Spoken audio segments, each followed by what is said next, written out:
All right, here we are today with the man, Louis Segura. He is the co-founder of Fresh Fuell and the North Ward Coffee Company here in my hometown, Lindsay, Ontario. So I'm so excited to be able to chat with Louis today. Welcome, Louis. Thank you. Thank you for having me. Yeah, thank you for being on. It's so great to talk to entrepreneurs, but when I get a chance to chat with somebody in my hometown who's made some, some pretty bold, exciting moves in their career, I like to be able to sit down and chat. So this is going to be a lot of fun for me. Awesome. Yeah. So we're going to dig in a little bit today to, first of all, who is Louis, and kind of what was your journey like? And, here we are in the middle of a pandemic, and you've got a pretty exciting story to tell. So really want to dive into that. So let's actually start with you, though, and your background. Tell us a little bit about you and what it was like being Louis growing up.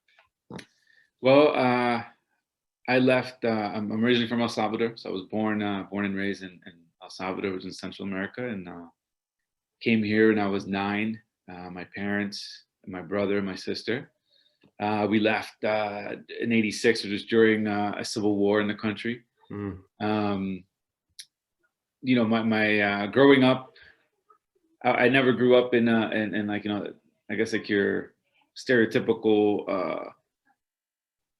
What could I say? Like stereotypical, like, war environment. Like my childhood was no different than any other childhood. Like we still, I still enjoyed my childhood and played, even though I was well aware that around me there was a war going on. Yeah. So I have incredible fond memories of El Salvador, and anyway, we moved here. My parents came up here. It was during like a refugee program, and my dad, I think my dad had $30 in his pocket, 3 kids, and no idea of language or where he was coming. He just knew he tried to find something better for us, and he hit the ground running, and so I grew up watching him. Like my dad, I think they were in an ESL class, him and my mom. And in El Salvador, my dad had they had a construction company, like a contractor company, him and his dad, my grandpa.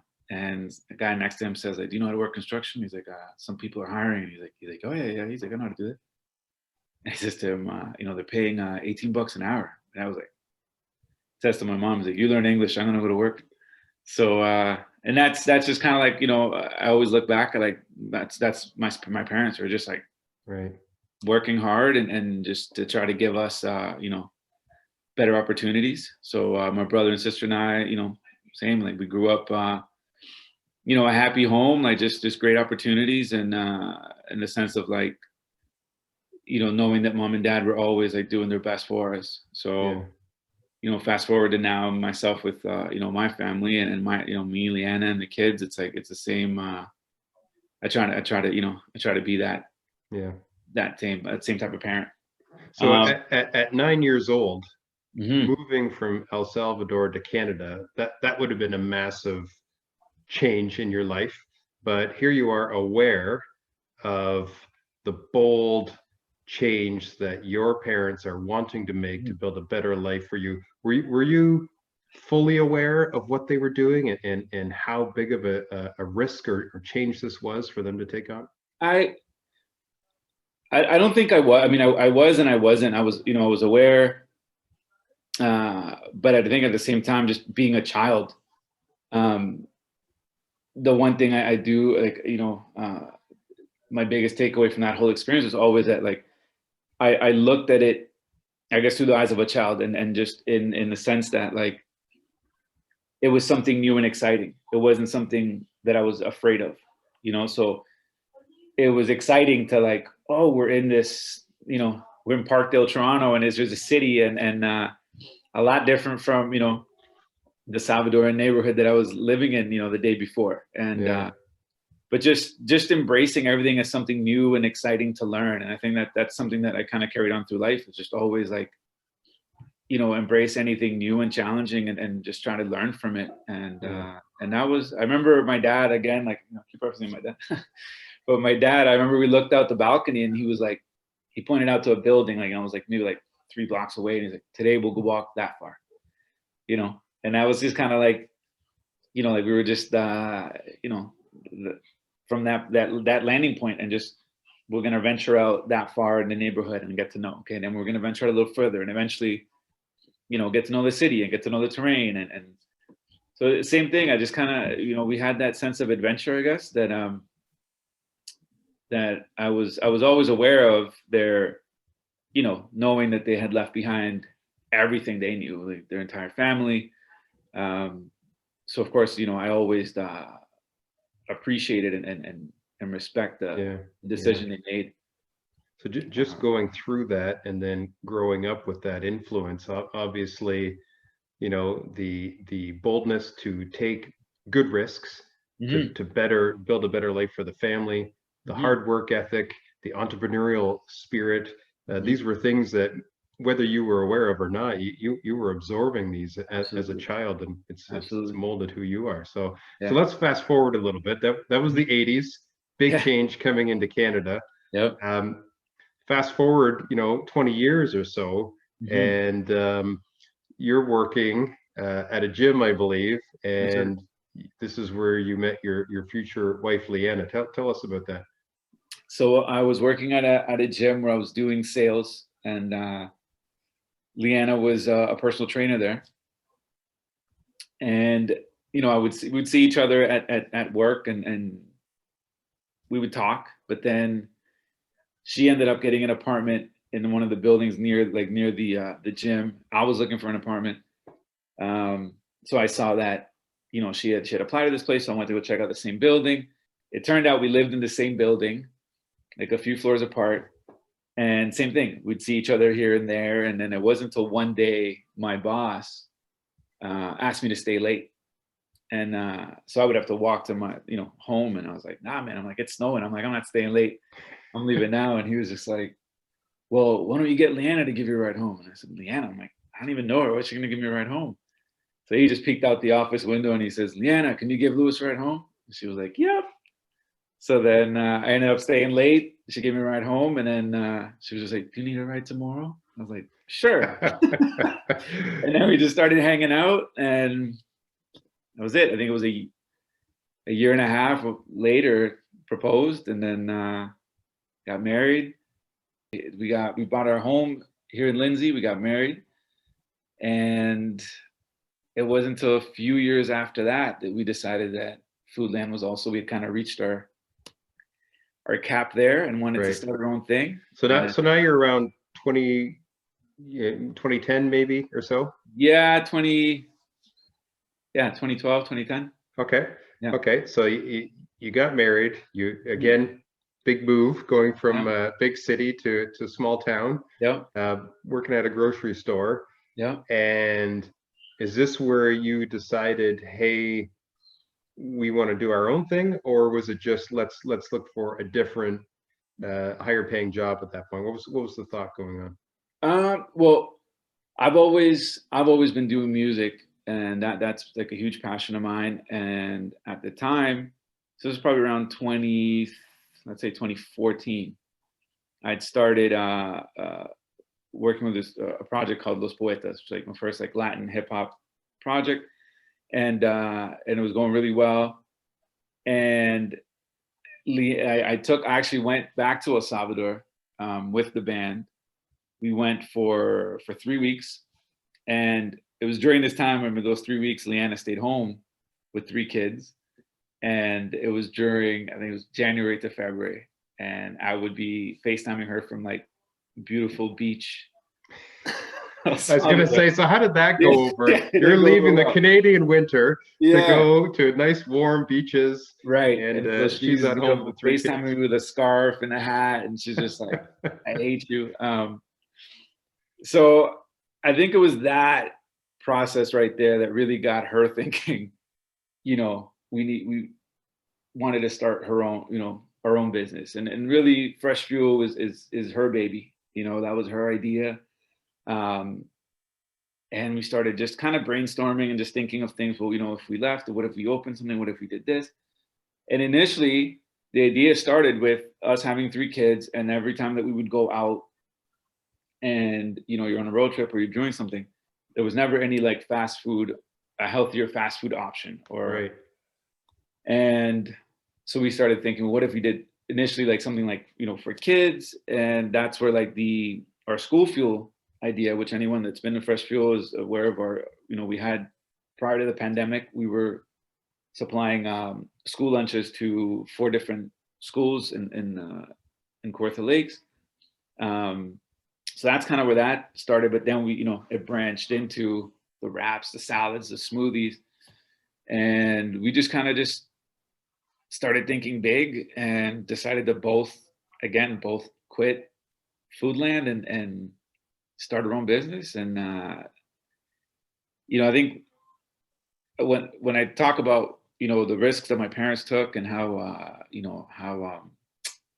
I guess that go-getter mentality that they had, it's something that I saw right away in Leanna, and I think that's why we click so well. And really, she's the same way. I remember we driving up Kent Street, she saw like, oh, that place is up for lease. And then the next week we went to see it, and then papers were signed, and we were moving in 3 months. Wow. And start a business plan, and it was just like, let's do it. We're either doing it.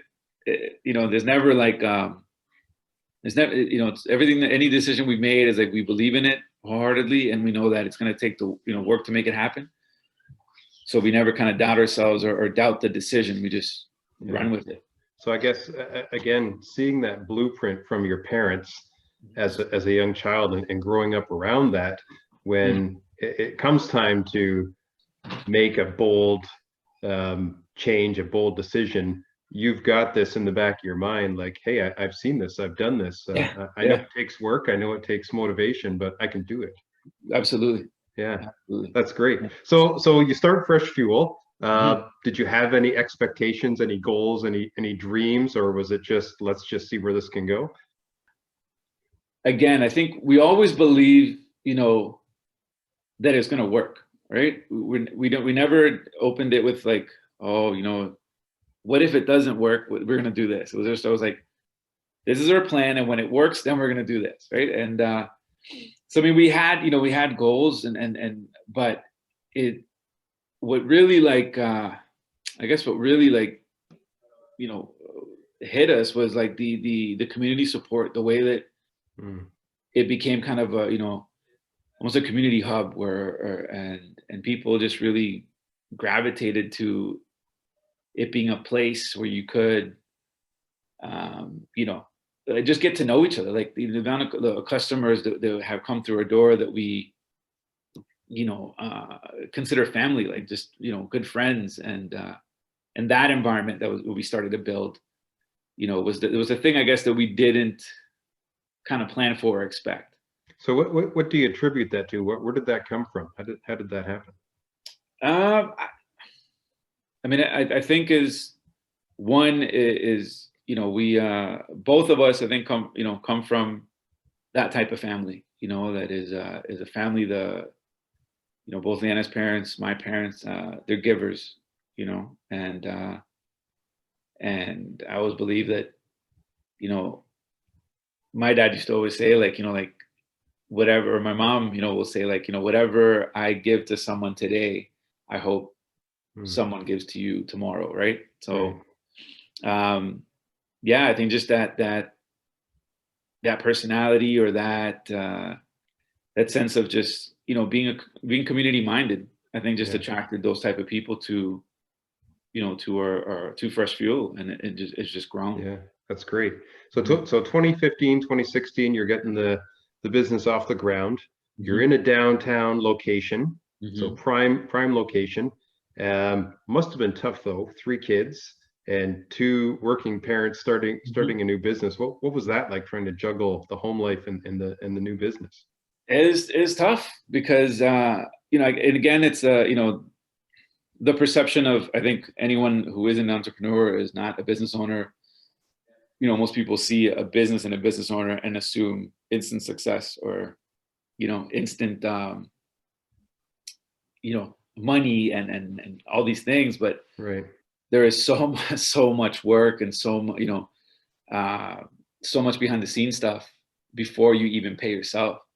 you know, and that was us really. Like those first 5 years was just like, you know, we were working hard but you know, things were tough. Like we ended up selling our home in order to, you know, kind of alleviate the bills of the business, and started renting. Was that a tough choice to make, or was that no? We know this is the right thing to do, or yeah, no. Again, like it's true what you say. Like I really think, you know, like again, like my childhood and my parents. You know, I remember being, you know, 5 of us in a 1-bedroom, you know, attic apartment, like in Toronto, like. So, you know, I just feel like, you know, if that's what we got to do for now, right. then that's just for now. You know You what I do mean? what you Like, have to do. Yeah. yeah, I look now, and like, you know, my mom has her home, my brother has a home, I have a home. Like, but you know, there was a moment where we all had to huddle and be in a Right. 1-bedroom place to make that happen. So Was there ever a moment in those first few hard years where there was any doubt, where there was, are we doing the right thing? Should we? Was there any pivotal moment like that? I mean, there was times where, you know, I think like we would talk about, what if I picked up a side job here and there, and you know, but then we always looked at, okay, well, the time flexibility that we have with owning our own business, you know, and having 4 kids now at this time, because we have our 4th. So to have like, okay, well, you know, I'm able to go and drop the kids off. You're able to go and pick them up. We're able to, you know, that is very important to us as well. Right. Because then it's like, sure, I can go and have, you know, another side hustle or side job, but then now I got to figure out who's going to take the kids here, and we got to pay for this. And so it really wasn't worth it. And so we just figured we keep grinding it out and keep reinvesting into the business. And it was around this time when the basic income pilot came around, and we were approached by someone to apply for it, and we did. And you know, we met all the criteria to be part of the basic income pilot, which helped alleviate a lot of the financial stresses of trying to run a home as well as run a business. Right. And again, you know, during this time is when we really focused on trying to like reinvest back into the business. So we went in and we found this beat up food trailer up in Barry's Bay somewhere, and we went and dug it out, and we thought, oh, it'll just be a quick patch up job. And we ended up having to tear it all apart and just keep the base and build it all back up. And we built our Fresh Fuell food truck, which we started taking to events and doing the town fair, and just trying to find other ways to, bring another revenue stream, or try to build the business. And as you all know, the basic income pilot was then shut down, which at this point we were getting ourselves in a position where we would no longer qualify for it. And we're still grinding it. And then COVID hits, right? Yeah, so let's talk about that for a bit then. You spend 3-4 years, nose to the grindstone, juggling family, trying to build a business, trying to build a brand, trying different entrepreneurial ideas to build different revenue streams. What was it like? Tell me, right before COVID hits, late 2019, early 2020, did you guys have a sense that I think we're doing it, I think we've made it, and I think we've got something? Or what was kind of going on in your mind before the pandemic? Before the pandemic, we were already thinking we wanted to grow. We wanted to add something else or do something else. But the one thing that kept holding us back was thinking, the location we were at, the layout just wasn't conducive to doing it. Right. And we would, great location, but great location, but the layout, right. It fit one thing. Right. And so we're like, okay, well, if we do something else, that means another rent. Right. Rent out another space and figure that out. And how will we do that? And what if, so it was a lot of that going back and forth. Again, Leanna is kind of the brains behind it all, right? She's always thinking of something new, and I'm her husband, so I just got to go along with it. So you guys were already thinking this. Don't argue. You were looking around before COVID hits. Yeah. about where else could we go? Where could we go that's different, that we can kind of expand and grow what we're doing? Right. And then COVID hits. Hmm. So what did that do to your plans? Um, well, COVID hit, and it really hit close to home because my brother actually got COVID, and then he got it bad. He ended up going to the hospital. He ended up being in on life support, and it was a scary, two Wow. weeks there. And once that happened, we felt that the responsible thing to do was for us to close the doors too, just because, you know, this was all brand new and we're seeing this so close to home, and we're like, well, Mhm. if we've been around him, are we putting our customers at risk? And that So that must have been tough for obviously several reasons. One, yeah, this is yeah, your lifeblood, this is your yeah, business. yeah. But for the other reason, I can only imagine, this was very early into the pandemic, Hmm. right? You're talking weeks into the pandemic at Yep. this point, and most people wouldn't know anybody who had COVID at that point. It was That's so right. new, That's right. especially around Lindsay, where we lived. It was rare to even hear that there was one. Yeah, yeah. You have a brother Hmm. who got COVID and severely impacted by it. Hmm. Um, Most people probably couldn't relate to that. So to Right. see you shutting down your business, a lot of people were probably scratching their head, I'm assuming. Yeah, I mean, it was definitely emotional, and but we felt there was, again, we felt it was the right decision, and like all decisions that we make, we're just like, well, this is what we got to do, and Right. it's what we got to do, and we just stayed home and kind of just brainstormed and just brainstormed and brainstormed, and Now you got time on your hands yeah, yeah. and the So ideas are going. Yeah. and yeah, and this, then ideas started bubbling, and we'd shoot ideas back and forth, and then it was until um, an opportunity came up where someone actually approached us about opening up another Fresh Fuel with us, Mm. and which was a hard lesson to learn, in the sense that, again, being from that giving, mentality, we gave a lot of ourselves and to this idea for this person, and it ended up not working out.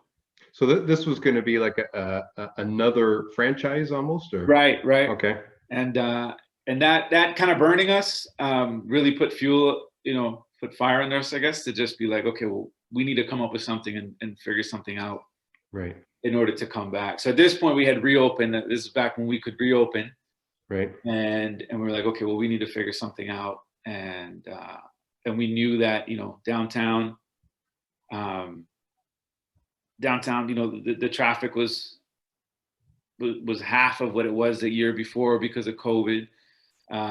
We knew that the traffic was already low because of the construction that was happening down the street. We knew that it was coming to the front door of Fresh Fuel. Right. There was so many things that we knew were coming, and we figured, well, we need to like really, figure something out quick. And that's when, again, we drove past what used to be the Max Milk here in Lindsay, a building that we had seen empty for, I think it had been sat empty for 2-3 years.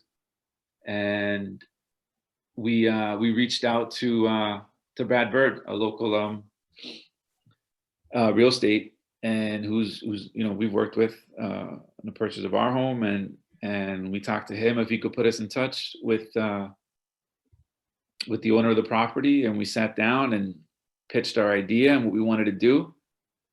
And again, it's like stars align, I guess, and you just Mm. things just start falling into place. And So this was when you first saw the location, mhm. and what kind of made those light bulbs go off, going, that could be our future home? um, I mean, both Leanna and I feel we have like a sense of vision. Like we see something and we can see the potential in it. And because I know that when we first showed, her dad, I think he shook his head a few times, just kind of like, what are you guys doing? Like, have you seen this place? You know, it's been empty for 3 years. Like, and we're like, nah, you know, we could see this and we could do this. And here we are, like, you know, You saw the potential. yeah, we saw the finished product, but Right. a lot of people, you know, would see the 50 steps to get there and be like, are you Right. mad? And, but, you know, the main thing I think that we saw was like, for us, you know, again, it was like, you know, our kids' school was like literally, you know, around the corner. We're like, oh, the kids could walk up here after school. You know, there's like, it has its own parking space. So like, you know, a lot of customers when we were downtown, you know, would complain that, you know, they couldn't get parking, so they couldn't get to us, or, you know, and so that was always I guess like a concern, and something that we're like, oh, well, you know, we could do this. And then again, when we saw the space, we were thinking of like, well, you know, the other business ideas that we had in mind of adding were like, we could do this and this. And So this location solved a lot of the problems that you guys were having with expanding in the old location. Yeah. Excellent. So when did you pull the trigger on, we're going there, we're moving there? Here, Leanna's watching me answer right now. So when did we pull the trigger, Leanna? As soon as you saw it? As soon as you saw it, it was like, it's done. Didn't take long. No, it doesn't. No, it was August, signed in September, and we closed the other place in December, and we moved in January. Wow. So that happened very fast. Within a few months, you're talking renovating the new place, shutting down the old place, and a grand opening at a new location. And on top of that, you have Fresh Fuell, and you open the North Ward Coffee Company. Right. So that was one of your big ideas, I guess, of if we get into a bigger space, not only health food we can have, but we can have a coffee location. Where did that idea come from? It's something that, you know, like we've always, I mean, being from El Salvador, being Latin American, like coffee is just, it's such a part of our culture. And it's something that, you know, I've always kind of wanted to do. And we always said, you know, if I did it, I want it to be a Salvadorian coffee bean. And just because it's something that I would, you know, to be personal to me. And so we started looking through, you know, what beans we could bring, and if, you know, if we roasted, or who would we roast, and going through that process. And in that process, I found a company named Firebat, which is another husband and wife company in Oakville. And Gustavo, who's the roaster, he's from El Salvador, and has like same, you know, same philosophy, and it's just been a great partnership. You know, they deal directly with the farms, so it's from farm to cup. There's no middleman. It's, you know, the farmers get their fair share. You know, it's all small batches. It's just been amazing working with them, and something again that, you know, that I really wanted to be able to provide to Lindsay. You know, something that is dear to me and I could share with the community. Wow. That's great. And again, the stars aligned to make that happen. So you opened the new location, January 2021. Again, we're still in the middle of a pandemic. But a great reception for you guys, right? How's business been these first few months? Overwhelmingly, like, just, I think the first 2 weeks, there wasn't a day that we didn't cry, just out of like gratitude, you know, because we were like, you know, again, we make decisions and knowing that there's going to be hard work involved, and we feel that our decisions and our work is going to give us the results we want. But when those results like are just exceeded and blown away by, you know, like you said, the reception, like, you know, the amount of people that came to her, you know, for like just to our opening, and just the excitement, and, you know, the genuine like joy that they shared for us. And, you know, it really, like, it shook us. Like, we were just like, man, like, this is unreal, you know. And so great. Yeah, it was just like such a sense of community. And I feel like, I guess it's, you know, we say this a lot, but I think, you know, COVID is a big part to doing that. Like, this whole pandemic, this whole experience that we've all gone through for this past year, I think it's made our community stronger in the sense that we're now no longer leaving the community to find something outside. We're exploring within our community to find something new and share and find out what is available in our community. And as you know, for entrepreneurs, I think that's a great time because now you can offer, you know, a certain experience or a certain product or a certain you know, value to your local community, and with everyone being aware of supporting local and what that means, and circulating that within our own community is, you know, it's a huge thing right now. Yeah, that's a great point. It's really brought people together. Yeah, and how do we support each other? absolutely. And I guess with all the relationships you guys had already built in your first go around at the original location, all the goodwill you had built up, I imagine everybody was just so excited to be able to support you guys in your new venture at the new location. So it's so great that it's worked out like that for you guys. So you have you know, these values that have been instilled in you, just watching your parents coming over as a young child. You have a spouse who shares very similar entrepreneurial, you know, thinking and spirit, which that's got to be huge. I'm assuming. And you've got the support of the community. Now, like we've said, it's not easy. It's a ton of work, especially when you're starting from scratch, like you guys did. A lot of long days, a lot of sleepless nights, a lot of juggling the family. But now seeing, you know, yourself 5-6 years into this venture, and you're able to grow in a pandemic. What new ideas does this now have sparking for you guys? To be honest, I mean, like right now, I think we, you know, we just want to continue to grow and just really nurture and cultivate, you know, the community love and appreciation that we have, and be able to continue to give, you know, great service and great product to the community.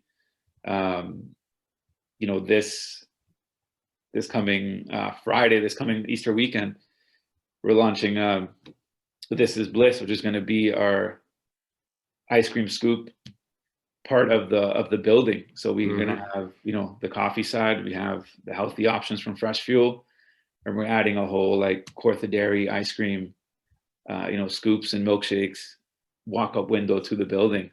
Wow. So, you know, and I think all that just, you know, it represents or reflects what is dear to us, and which is family, you know, and we always think like how, you know, how nice would it be for a family to walk up here and, you know, mom and dad can grab a, you know, a salad or a wrap and get a coffee, and the kids can get ice cream all in one shop, and then continue their walk or go for a walk. And, you know, like I said, you know, right now, for a lot of people, you know, being local is all we really have. Like we can't, you know, a lot of people aren't traveling, or so, you know, but to be able to still give, you know, your family or your children, you know, something special, like let's go for a walk and grab an ice cream, you know, let's go for a walk and grab a you know, a smoothie. You know, those things I know from personal experience, you know, growing up are huge, you know. So if, you know, if we're able to provide that option for a young family, you know, in our community, then that's amazing. Yeah, that's so great. So we've talked a lot about your journey, right from, you know, you're growing up in El Salvador, coming to Canada, to starting a new business. What would be, if you could say, what's the biggest thing you've had to learn as an entrepreneur? Or to put it another way, what would be the best advice you would give to another new entrepreneur coming? Be humble. Be humble. And I think just embrace everything as a child. That, you know, when a child, you know, I look at my kids a lot, they grab something new and they're not scared by it.